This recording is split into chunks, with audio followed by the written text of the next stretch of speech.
أسماك القرش، المخلوقات البحرية الأكثر افتراساً، وهي تحتل أعلى قائمة السلسلة الغذائية.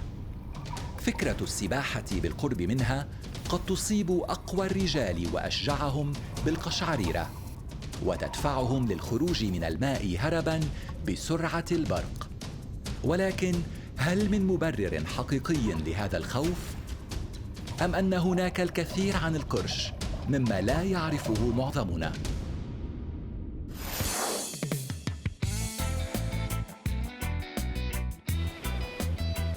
أهلاً بكم، أنا توني نداف، ومرحباً بكم معي في جزيرة بيميني الجميلة، والتي تقع على بعد 50 ميلاً فقط من شواطئ ميامي. هنا في هذه الجزيرة الصغيرة النائية خارج المسار بدأ إرنست هيمنغواي كتابة روايته جزر في التيار. وفي هذه الجزيرة أيضاً يقع مختبر القرش الذي أسسه دكتور جروبر من جامعة ميامي ليستقطب علماء مميزين من الولايات المتحدة ومن كافة أنحاء العالم. في حلقة اليوم سنلتقي بمجموعة من أفضل خبراء أسماك القرش في العالم، وسنلقي نظرة فاحصة على هذه الحيوانات الرائعة.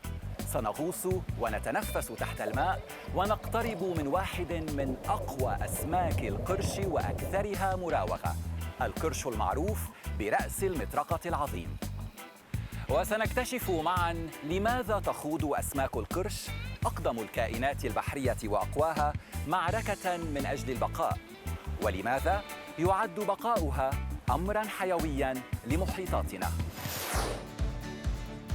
تيار الخليج تيار قوي يجلب الماء الدافئ من أمريكا الجنوبية نحو الشمال باتجاه جزيرة غرينلاند، ويشكل مجرى هذه المياه مصدراً أساسياً للحياة، وهو أشبه بطريق سريع لحركة الأسماك والثدييات البحرية، ومن بينها طبعاً أسماك القرش. ليس مستغرباً إذن أن نجد باحثين متخصصين في دراسة أسماك القرش على جانبي تيار الخليج. قبل التوجه إلى بيميني قمنا بزيارة جامعة فلوريدا الدولية، حيث قام الباحثون بمساعدة شبكة عالمية من العلماء بنشر كاميرات مراقبة تحت الماء على 371 موقعاً من الشعاب المرجانية تمتد في 58 دولة. وفي محاولة لفهم ودراسة ما يحدث لأسماك القرش في جميع أنحاء العالم، شارك الدكتور مارك بوند في العمل على هذا المشروع البحثي المسمى بالبصمات العالمية للزعانف. Hello. Hi. I'm Tony. Hi, Mark Bond. Nice to meet you. Nice to meet you too. Thank you for meeting with us, Mark. You're most welcome. I know you're one of the scientists who worked on the Global Fin project. Yes, I was one of the postdoc projects. It's a very, very unique project that we're really intrigued to learn more about, and I really hope you can share with us some more information about this project. Excellent. I'd be happy to tell you more about it. Let's sit down and have a chat. I would love that. Thank you. So, Mark, what's Global Finprint and how can we introduce this project to our viewers? So the Global Finprint was the first global assessment in a standardized way to assess the abundance of sharks and rays on tropical coral reefs around the world.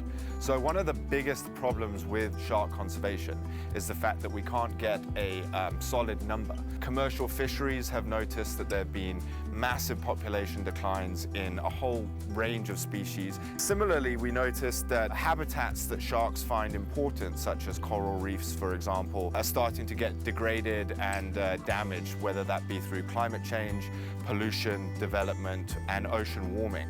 So we wanted to see, are sharks being impacted? And so what we needed to do was find a technique where we could collect the data and the information that we needed, but also collect it in a holistic way. And so that's where the strength of video data comes from. We get a really big wealth of data from video. It also allows us to have people check the quality of the data. So the advantage, Mark, of this video technique that you call now BROWS, it's helping you to really track the sharks underwater. How does it work? So it's baited remote underwater video. And one of the really key points in that is remote. When they see scuba divers, they might be scared because we make a lot of noise underwater. We have all of these crazy bubbles. So that's where the remote element of this video survey comes in.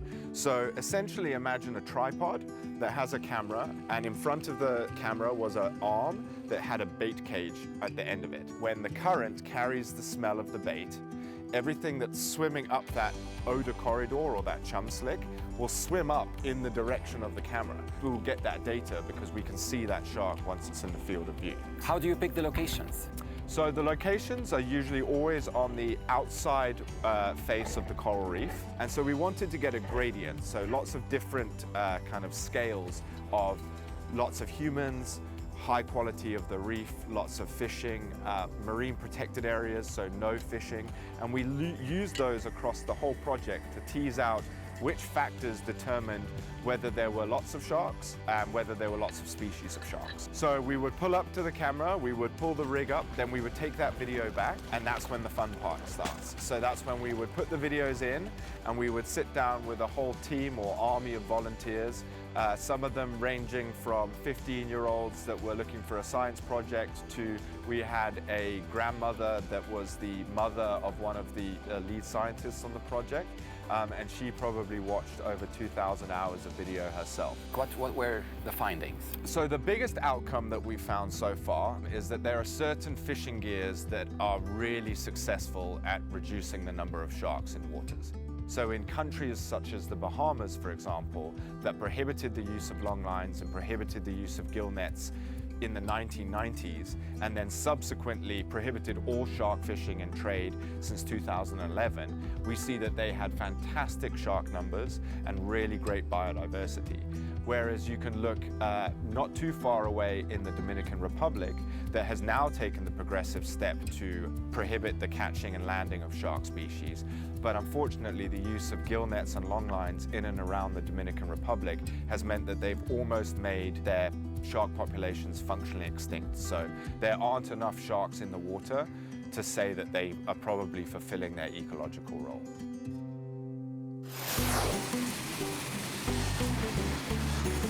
طائرة صغيرة اجتازت بنا مسافة 80 كيلومتراً عبر تيار الخليج نحو جزيرة بيميني الصغيرة في جزر البهاما، حيث تقام محمية خاصة لحماية أسماك القرش. أتينا إلى هنا للقاء جيجي ميرلوشكا، خبيرة الغوص والناشطة في مجال الحفاظ على أسماك القرش.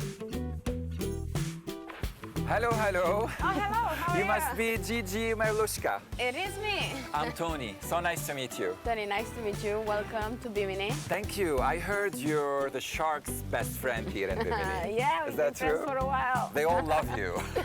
Actually, Gigi, it's my first time in Bimini, and I'm here to experience diving and see you feeding the sharks. I heard, like, this is what you do? Yes. I'm so intrigued about this. Oh, let me tell you more about it. Okay, let's do this. Gigi, for how long you've been doing this? I've been in the dive industry for almost 10 years. What brought you to this world of diving? I've met the right people at the right time, and I was looking for a change in a career. I used to be an accountant working with my parents in their own company. And I wanted to travel the world, but I wanted to work at the same time. So when I started school, I always said I want to be a teacher. And I get to teach diving a lot as well. Not only feed sharks, of course, I teach a lot of diving. So now you're living this teaching passion through diving while teaching people diving. Exactly. Inspiring others and then getting others to start diving, showing them the underwater world and helping them understand that it needs our help. We kind of know what we are facing, what problems, what issues we're having, the global warming, the water temperature rising, the shark finning, you know, it's a lot of it happening right now. They are overfished, and when you have a decline in the sharks, which are the top predators out there, it's gonna be an unbalance in the whole food chain. The reasons are awful. It's just for, you know, mostly for a soup that has no taste, you know. They have to put other stuff in the soup to have a taste. Today we're gonna see you. We're gonna see you diving, we're gonna see you feeding the sharks, and this is a very specific aspect of your job that I would like to hear from you more about. I totally agree with shark tourism. on shark feeding, and that's because it does help draw awareness, educate a lot of divers, and bring a positive light upon them. Is feeding like changing their behavior, do you think? Like it's changing their relation to human or no? They don't associate human and feeding with food, so they don't come to other divers. If you go on a normal dive without any bait in the water, they will not come to you thinking that you're gonna feed them. So they only rely to their senses. So when you put bait in the water, they smell it and then they will come for it nice and gentle. You'll see that they are quite gentle creatures. So you communicate with them underwater? Yes, it's very important with sharks to have a good eye contact. You know, sharks are predators. They want to ambush you. And if you are finding yourself in the ocean out there with a shark coming towards you, if you look them straight into the eyes and keep your calm, they will not come too close. They don't like to come close. Most of the accidents with sharks, and there are just a few out there, but most of the accidents, they are because of the humans acting like in distress fish. Because, you know, sharks don't feed on healthy fish. You'll see down there today, we have a lot of jacks around, a lot of different types, and the sharks don't go for those fish.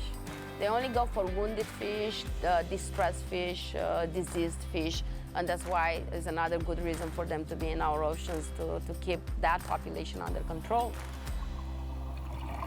You had a very specific accident. What happened? You gotta be careful because everything can happen very fast. In a fraction of a second, another shark might wait for an opportunity, and you gotta keep everything safe and under control. So my eyes were on the Hammerhead, which didn't take the bait when I was trying to hand the bait to the Hammerhead. I was looking to make sure the shark is not coming around from my left shoulder, and the nurse shark saw the opportunity. I still had a little bit of bait in my hand, and came and grabbed the bait. How did you react? I reacted by holding steady, not pulling back, and pushing with the other hand. I pushed from the top of the jaw, and then it let me go, for sure. Wow. Because you had your hand inside. It was inside of a nurse shark, yes. So the teeth are so small that they couldn't penetrate they only scraped the skin. And I have all that little teeth that they are, of course, parallel with each other. And I have a cool little scar there that reminds me to keep humble and make sure you always pay attention to all the sharks around you. شون ويليامز هو أيضاً معلم للغوص، وقد بدأ العمل مع أسماك القرش في بيميني شارك لاب منذ سنوات. يخبرنا شون أنه ومع مجموعة من الأصدقاء اكتشفوا الموقع الذي تتجمع فيه أسماك قرش رأس المطرقة العظيمة. وقد تحول هذا الموقع في السنوات العشر الأخيرة إلى منطقة معروفة بالسياحة المرتبطة بأسماك القرش. Hello. Hello. Sean Williams. Yes. I'm Tony. Nice to meet you, Tony. Nice to meet you too. What are you doing here today? Just checking out the bull shark situation. Oh, so we wow. have our cage here, so we usually run dives here every day. So in the morning I come out and just have a look to see what kind of action we have and how many bulls are around. It's about 4 or 5 around right now. I just see there's one right here, right behind you. Oh my God, there he so is. Well, Sean, I came here and I have a lot of questions for you about sharks. Perfect. Well, why don't we go up here? We'll have a seat and we can have a little chat. Let's do this. So, Sean, for how long have you been here in Bimini studying and researching sharks? Quite a while now, like 23 years, I guess. Wow. And why Bimini? What's so special about the water here? Well, one of the things is there's just big animals around Bimini. So lots of big sharks, obviously, but other things, eagle rays, big sport fish. It was considered the sport fish capital of the world at one time. And what drew you to this world? It was definitely the shark. So ever since I was a kid growing up, just fascinated by sharks. I did a little bit of volunteer work in Florida and worked with a couple scientists that did their research projects here in Bimini. One of them was Dr. Gruber at the Shark Lab. Yeah. In 1998, I volunteered at Dr. Gruber's Shark Lab, and it was a fascinating location, fascinating spot. Everything I'd done previously was more like in the lab work, and then I came to Bimini, and everything is about field work. Every day you're out seeing sharks. My first shark dive was with Dr. Gruber in the Shark Lab, so my mind was blown away instantly with Bimini. The Bahamas, this like big, huge sanctuary for sharks. Tell me a little bit about the history. So the Bahamas have done a fantastic job in protecting sharks. So back in 1993, there was actually a long-lining ban put in place in the Bahamas, but it effectively curbed any commercial fishing of sharks. They basically eliminated commercial fisheries for sharks. Now, it wasn't until 2011 that the Bahamas declared that it was going to be a shark sanctuary. So all sharks since 2011 are now protected in the Bahamas. And the reasons they put the shark sanctuary in place is the research going on here. It's a very important study site. And number two is the Bahamas is the shark diving capital of the world. What kind of sharks do we find here? Like what kind of species exactly? So there's quite a few different species in Bimini. Many dive sites deals with Caribbean reef sharks. Nurse sharks, very common. You'll see them on every reef, around every marina. Bull sharks are here. We have probably a dozen of them right now swimming off our dive shop. Very common in the Bahamas. One of the key species for us, of course, here in Bimini is the great hammerhead. So there's about 10 species of hammerheads, but these are the biggest of the hammerheads, and Bimini is the place to come see them. Can you tell me a little bit more difference about, the character and the behavior of the other species? I think quite a few people in the world are familiar with nurse sharks. Definitely most divers, snorkelers are familiar with nurse sharks. They're kind of a bottom-dwelling shark. They're very docile. They can bite and they have very powerful jaws used to crush shellfish, conch, things like that. On the opposite end of the spectrum, I would go to the bull shark. So the bull shark is probably one of the most dangerous sharks in the world. It's up there and a lot of people compare it along the same lines as the great white. So it's a coastal shark, which means you're going to find it in shallow water, places where humans are found a lot. They also have a bit of a temperament. They'll go from relatively calm to extremely aggressive. So they're unpredictable. Unpredictable, just like that. So for those reasons, the safest place is in a cage. In a steel cage. عندما نعود سنستعد للغوص تحت الماء ولخوض مغامرة استثنائية. جيجي ستعرفنا بقرش رأس المطرقة العظيمة عن قرب. أيضاً نتعرف على أنشطة وجهود العلماء لوقف مذابح أسماك القرش والتي تهدد هذه المخلوقات البحرية بالانقراض. ولاحقاً سأدخل قفصاً تحاصره من كل جانب عشرات من أسماك قرش الثور وهي تتدور جوعاً. انتظرونا.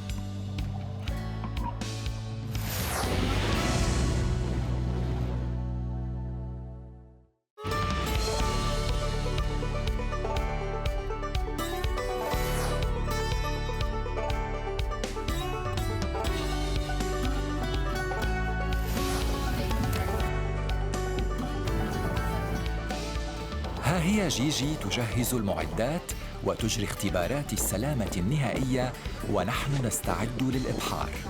So I got my BCD regulator, fins, perfect masks. I got them all. So I'm gonna set up regulators to breathe underwater. رحلة القارب إلى موقع الغوص مع أسماك قرش رأس المطرقة ليست طويلة. فموقع الغطس يقع على بعد حوالي 500 متر من الشاطئ. عمقه 10 أمتار فقط عبر مياه نقية رائعة. لكن الطقس اليوم ممطر وعاصف.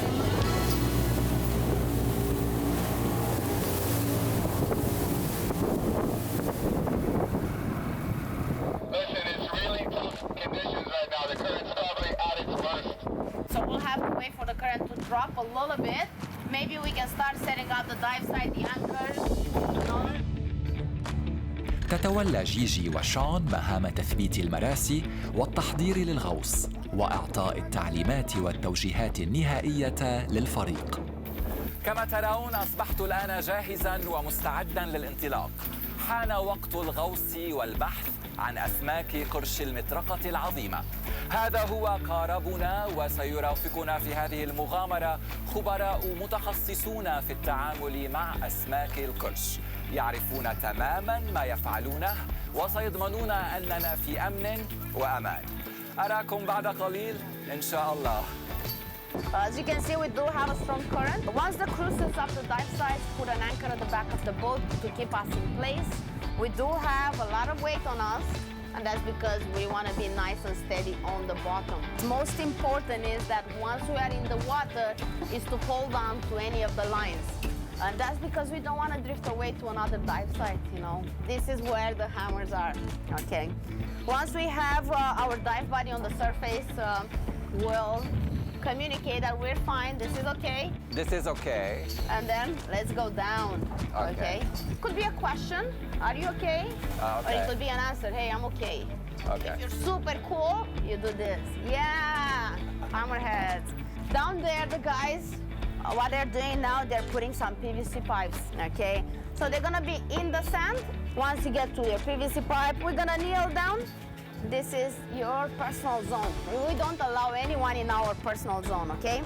So if we have a hammerhead that comes to the bait box and then comes towards us, if it comes above us, it's super cool, enjoy the view. If it goes around you, it's again cool. But from time to time, they mistaken their direction and they might head right direct towards you, okay? So it's easy. All you have to do is say, hey, this is my personal space, and put a barrier. By you putting this there, the hammer will gently touch it and will be redirecting to another area, okay? If you do get some nurse sharks, they're very gentle creatures, but they are bottom dwellers, okay? So they will not need to swim. They are waiting for an opportunity. Maybe from some bait that is around there. Maybe they're waiting to get inside the bait box. We will not allow any shark in our personal zone here. So what we'll do, we'll grab the PVC pipe and gently, not in the mouth, not in the eyes, not in the gills, we'll gently push from the body the shark away. What's the most important thing not to do down there? Like, what's not to do? Don't touch the sharks. So no touching. Know where the sharks are at all times. So if we have 5 bulls, be aware where the bulls are, bull sharks, yeah? Our sign for bull shark is this. Hammerhead, if you have only one hand, one is busy, it's one like deer, but like this will be the typical hammerhead sign when you have both hands ready. Any questions? Where are we going diving? Most important. Yeah. Huh? Let's do it.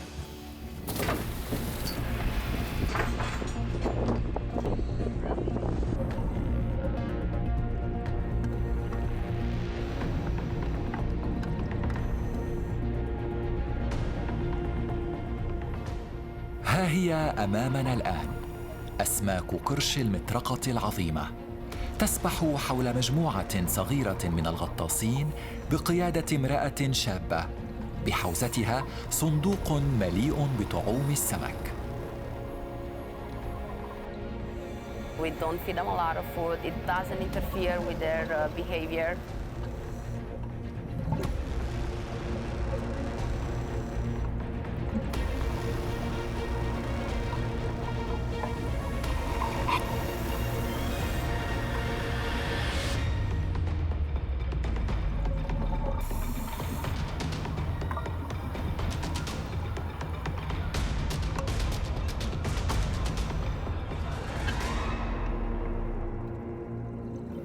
يبدو الأمر جنونياً فعلاً، لكن وتماماً كما تقول جيجي، أسماك القرش الكبيرة هذه والتي تعتبر الحيوانات المفترسة الأكثر خطورة في عمق البحر هي أيضاً هادئة وسهلة القياد.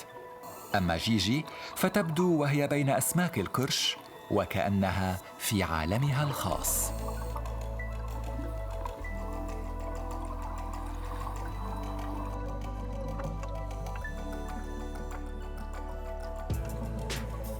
As shark feeders, we do put ourselves through a little bit of risk. It's their environment. We know they're top predators, and we always, every time I put my head under the water, I respect them. It's their home. We are there only to draw more awareness towards them and to have other people enjoy them, but we want to keep it safe. I always describe hammerheads as bold, unafraid, but not at all aggressive, which made them the ideal species to have for shark diving. مشهد مذهل فعلاً. جيجي تطعم أسماك قرش رأس المطرقة وتطعم القرش النمر الذي أطلقوا عليه اسم الجوكر.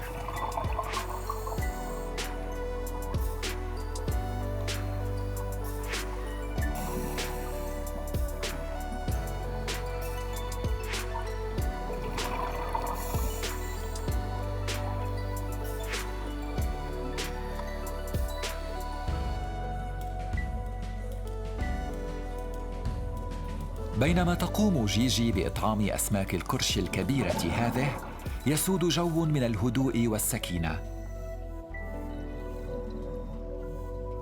بينما في الخلف تطوف حولها أسماك قرش الثور، وهي تحاول الاقتراب أكثر. They're there as well for a little bit of piece of fish. مع الإشارة إلى أننا لن نطعم القرش الثور.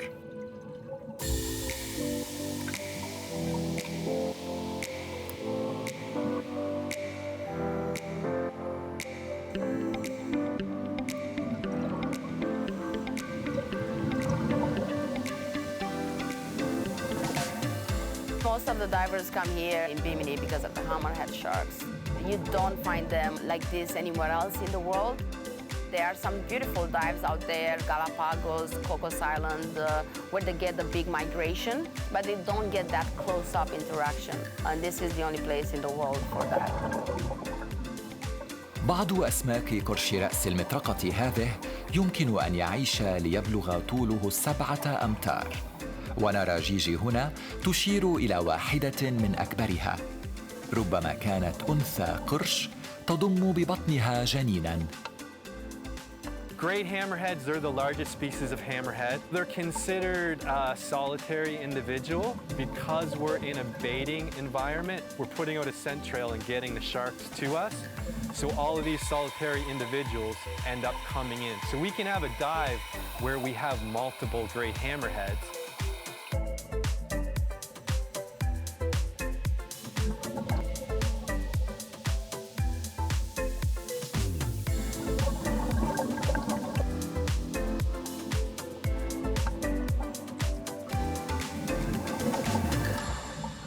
The shark tourism can help you draw awareness to a species that is endangered. When you have sharks on an endangered list, then it's illegal for them to be fished. And that's one way that we can help them.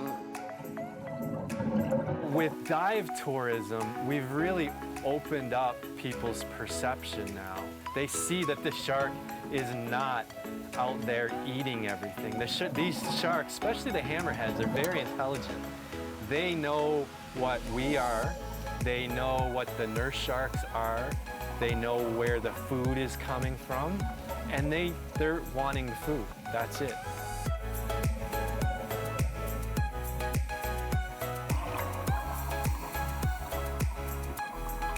So we don't see the hammerheads coming up to us, looking at us like, are you food? Am I gonna eat you? No, they're more like, are you going to feed me this pass? Are you going to give me a piece this pass?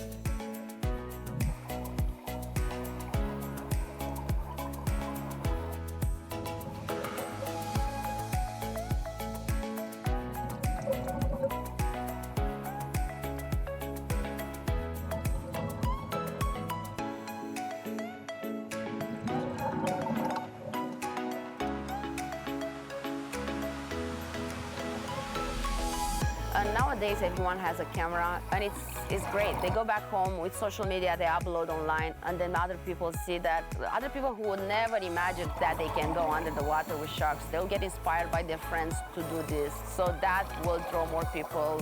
It's a lot of awareness out there. It's great to work in shark tourism. That was insane. What a dive, no? What a dive. We had 4 species in one area. We had the nurse sharks, and we had quite a few of them. We had the bull sharks, maybe 10, even more maybe. Then we had the tiger shark. She came in. Joker, our tiger resident here. And I saw you like feeding the tiger shark. It was insane. How did it feel? It feels awesome. I love seeing her all the time. She's such a great shark. She's very docile. Do you think she knows you by now? She should by now, yeah, definitely. I've seen her maybe 30 times now this season, so she should know me by now. What were you thinking about while feeding the tiger shark? I was thinking about her teeth, because you can see them, shot as well. She has beautiful teeth. She actually gave me one, so I have home a shark tooth from Joker. They change around 20,000 to 30,000 shark teeth in a lifetime, so from time to time they fall naturally. How unique, Gigi, is this? Definitely it's a unique experience, and it humbles me every time. I don't want to get, out of control and be, it's not about me, it's about the sharks. But it's amazing to be down there and be able to feed them and keep everything, of course, under control. It's incredible. Definitely, it's a beautiful experience. How would you describe it in just one word? Amazing, for sure. عندما نعود سيشرح لنا الخبراء كيف أن ما اختبرناه للتو من حياة بحرية مهدد بالاختفاء، وسيكشفون لنا ما الذي يمكننا فعله لتغيير هذا الواقع. There's never been as much environmental advocacy, and I think that gives me a lot of hope. وأيضاً تصحبنا جيجي في أرجاء قرية الصيد الصغيرة هذه. حياة سهلة وأكثر هدوءاً، بعيداً وخارج المسار. واو. وللمرة الأولى في حياتي سأقابل وجهاً لوجه عشرات من أسماك قرش الثور الجائعة المهتاجة. انتظرونا.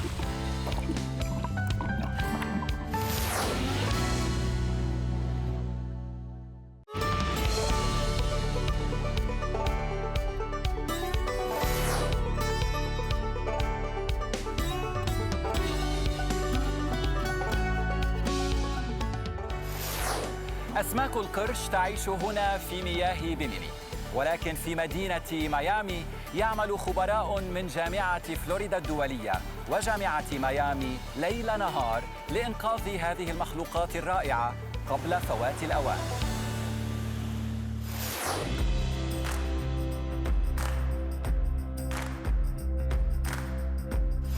الدكتور نيل هامرشلاك هو عالم متخصص في البيئة البحرية وباحث مساعد في كلية روزنستيل للعلوم البحرية والغلاف الجوي في جامعة ميامي. كما يشغل دكتور نيل موقع مدير برنامج بحوث أسماك القرش والحفاظ عليها في الجامعة. The world of sharks, the world of the ocean is still so much unknown. Luckily, there's a lot of people that are studying their behavior, but we're still in the learning stage. Why are we losing them? Arguably, the biggest threat to sharks is overfishing. Sharks are being targeted primarily for their fins, but also for their meat, and they're also being caught unintentionally in very destructive types of fishing gear. In addition to that, nowadays, they also have to deal with things like climate change and habitat destruction and loss of their own food from their food being fished out. The effects of climate change on sharks is something that we're really only starting to unravel and be able to examine. But what we are seeing is that it's changing shark distribution patterns that can impair some of their behavior.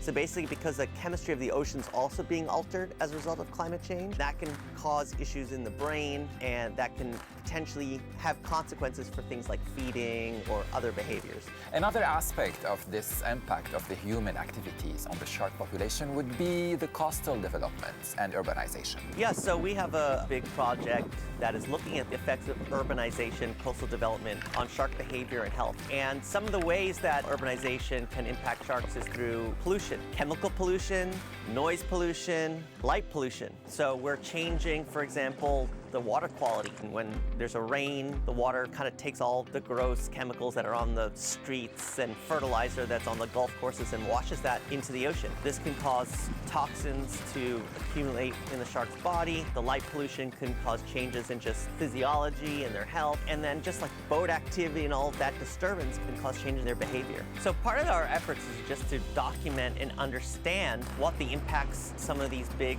global change issues are on the sharks, understand what the consequences are for the ocean.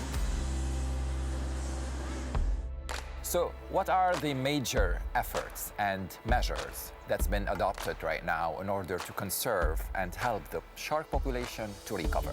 To support shark conservation, there is actually a lot of effort to put in management that will help reduce some of the pressure on sharks. This includes catch limits. Some places are putting in marine protected areas. Some places even have shark sanctuaries, which are protected areas with the goal of conserving sharks. How efficient are these areas? For example, if they're spending a lot of time in the protected area, that's going to be very successful. If they spend most of their time outside of that protected area, that's not going to be successful. So what we're seeing is it ranges. So some of the work we've done, we've actually seen that even for highly mobile sharks, marine protected areas, well managed, can be a very effective tool. Let's tell our audience about the fin soup. What is it? So shark fin soup is a colorless, odorless, tasteless soup that is essentially just made from a part of the shark's fin, that protein. It's kind of like inside shark fins, they've got these little protein rays that help keep the shark fin stiff, give it some support. And it's a problem because a lot of people who are having that soup, some of them don't even know it's from shark, and some of them don't know it's from sharks that are endangered. The other thing is it's dangerous to the consumers, to humans. Research that I've been involved with and others have actually found that shark fins and their meat contain very high levels of toxins that are linked to neurological diseases in humans, including Alzheimer's, dementia, and ALS. Your life depends on the ocean, whether you know it or not, no matter where you live. Our climate is regulated by the ocean.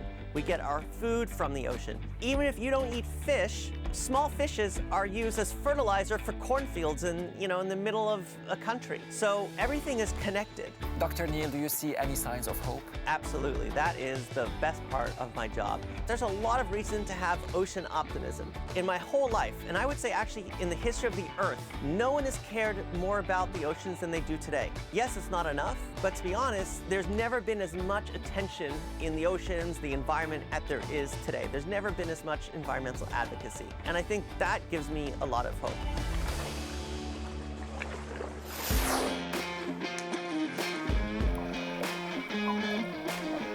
والآن حانت لحظة الدخول إلى قفص القرش.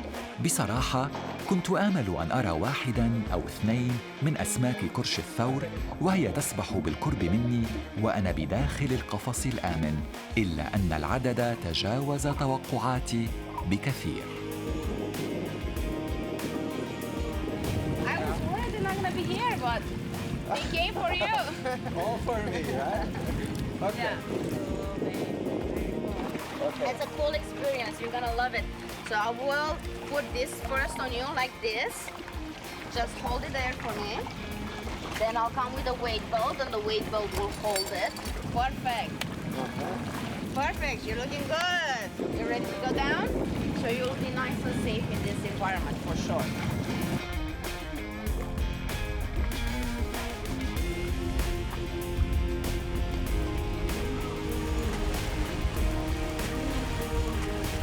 Don't let go of the ladder. Just start going down only until you have your head a little bit under the water, not a lot. So take your time for me. مباشرة صرت محاطاً بمجموعة من أسماك القرش الجائعة الهائجة وهي تتنافس للظفر بقطع الأسماك التي يرمي بها العاملون نحوها في الماء. أسماك قرش الثور في جميع أنحاء العالم تعيش في المياه الساحلية الضحلة، وهي الفصيلة الوحيدة التي يمكنها الانتقال من المياه المالحة إلى المياه العذبة. وعلى الرغم من أنها ليست كبيرة الحجم مثل القرش الأبيض والقرش النمر، إلا أن الثور يعتبر من أخطر أسماك القرش في المحيط، ويرجح أنه المسؤول الأول عن معظم الهجمات التي ترتكبها أسماك القرش حول العالم. تجدر الإشارة إلى أن أكبر أسماك قرش الثور التي تم رصدها قد بلغ وزنه 390 كيلوغراما، وقد تم العثور عليه في مياه الخليج العربي قبالة سواحل الفجيرة في الإمارات العربية المتحدة.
Wow. Did you see? I saw all of them, I think. And especially when they started fighting over like food or Probably fish. it was the bait, no? It was, yeah, it's amazing. Gigi, Awesome. thank you. That was great. That's good. He did so good. Wow, wow. They shake, like they really move the cage when they're fighting over like the bait. But it's really cool, amazing There are to see some them this big, close. cool sharks out there. Yeah. That's good. What an experience. That's a great experience, yeah.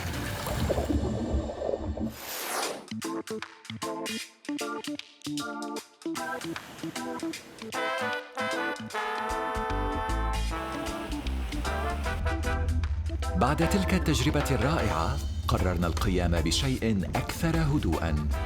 جيجي أخذتني في جولة في أرجاء الجزيرة الوادعة.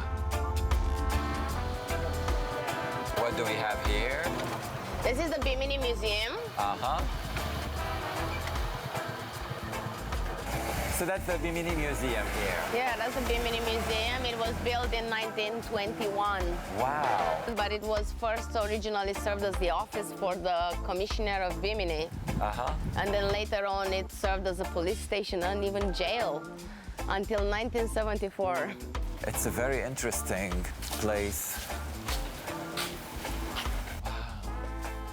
Most of the history in Bimini is related to Ernest Hemingway, right? Of Who course. spent a lot of time here. Yes, definitely. We do have a library as well, if you want to have a look at it. Oh, really? With a lot of books. Yeah. I'm sure we have I plenty would of love Ernest that. Hemingway in there. Yeah, let's see. Let's see what they have. That's the library here. Yes, there's a library. Let's have a look inside. Wow.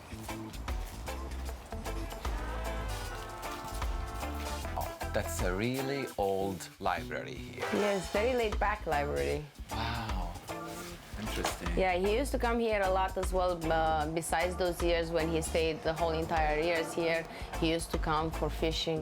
What do they tell you, the locals, about him? Like, do they mention that on the Yes, they side? take pride in that, of course. A lot of other different people came here and amazing people that they got inspired by Bimini. I would like to show you the house where he stayed when he wrote The Islands of the Stream. Interesting. Yeah. Let's do this, yeah.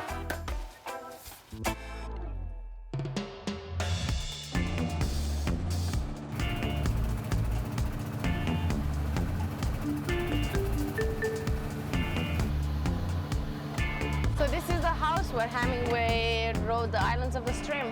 Oh, wow. Can we go in? Yes, let's have a look.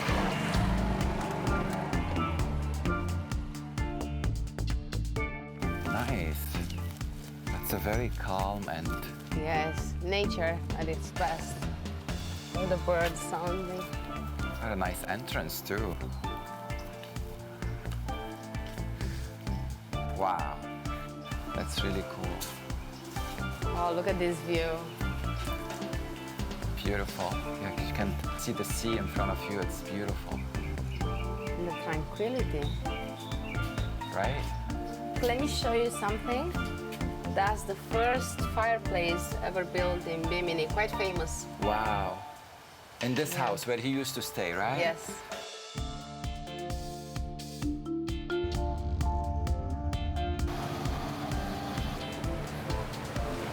So what is it exactly here? It's a house built up with a lot of marine debris, island debris. So you can see a lot of different mosaics into it, you know. It's nice. That's a cool idea, actually. What do they call this house? The dolphin house.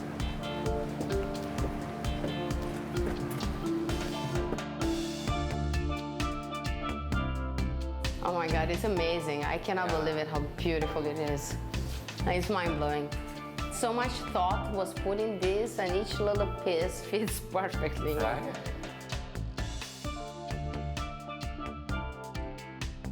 Wow. Yeah, everything fits in perfectly. Oh, look at this beautiful octopus. It's one of my favorite creatures to see under the water. Oh, really? They're Octopus? so intelligent. Why? Yeah, they are intelligent and sometimes even interactive, you know. And the way they change color, the way they move.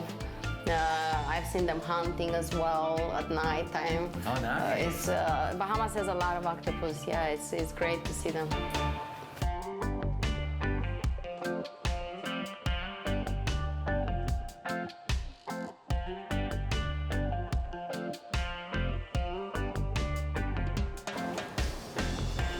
So this is something very dear to my heart because other Romanians visited the dolphin house and they left a message right over there in Romanian saying, "Welcome to the dolphin house," which is "Bine ați venit la Casa Delfin." Nice, that's really nice. And I can see another one in Arabic. In Arabic as well, yes. أهلا وسهلا بكم في بيت الدلفين. It's nice, it's really cool. It's beautiful. Very creative. And you can see like other languages as well. Like I'm sure they say the same thing but in different language from all over the world.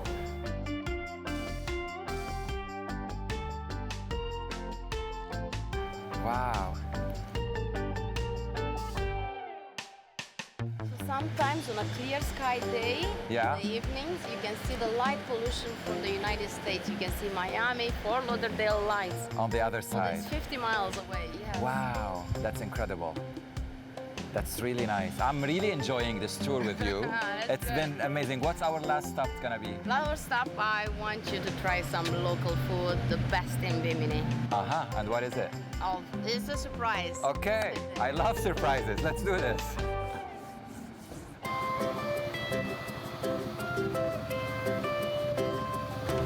Everyone's so friendly here.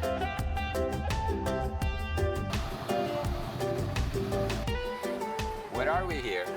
Oh, I want you to try some Bimini food. Sounds good. What are we gonna try?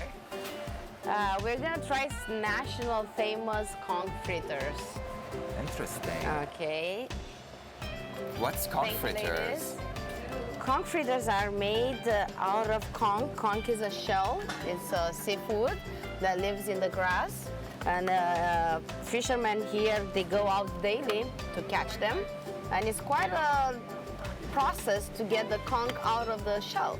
Really? Because it is attached to the shell, so you need to know exactly where to make an incision to crack the shell there for the conch to be released and to pull it out. Wow, they smell good. And then they cook them and they fry them? They fry them, yes, of course. And then, of course, this dipping sauces. Yeah, let's try them, right? Let's try them, yeah. They look delicious to me.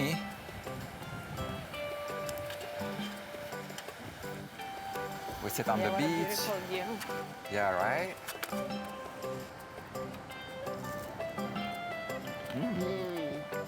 They're really good, huh?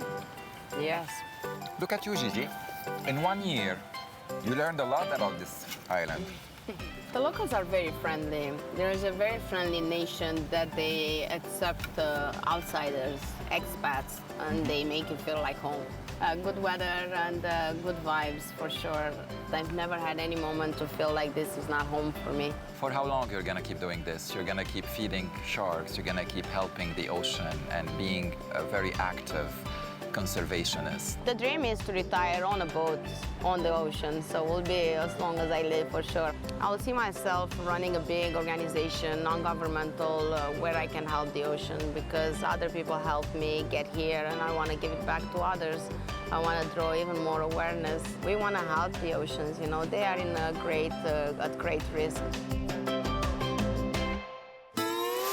يبدو أنني أخذتكم معي مرة أخرى إلى خارج المسار، إلى هذه الجزيرة الصغيرة ومياهها الرائعة، لنشهد معاً عظمة قرش رأس المطرقة والأنواع الأخرى من أسماك القرش العظيمة. وقد تعرفنا أيضاً على مدى أهميتها بالنسبة للبيئة البحرية وللنظام الإيكولوجي للمحيطات.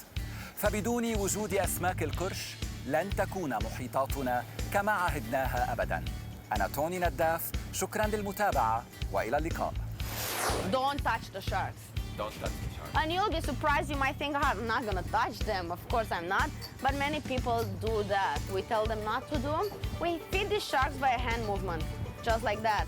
And if you start petting a shark like that, you know, like it passes by you, the shark won't turn around to say, hey, what are you doing to me?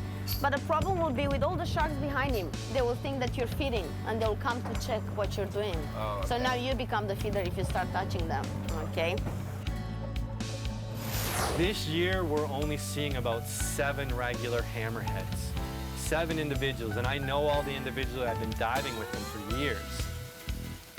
If a commercial fishing boat was allowed to come out and set a long line here in Bimini, those 7 sharks could be gone within about an hour. Wow. We're never gonna see them again. Yes, over the years, some will replace and we might get others to feed. But basically, we could ruin this dive in an hour with the commercial fishery here.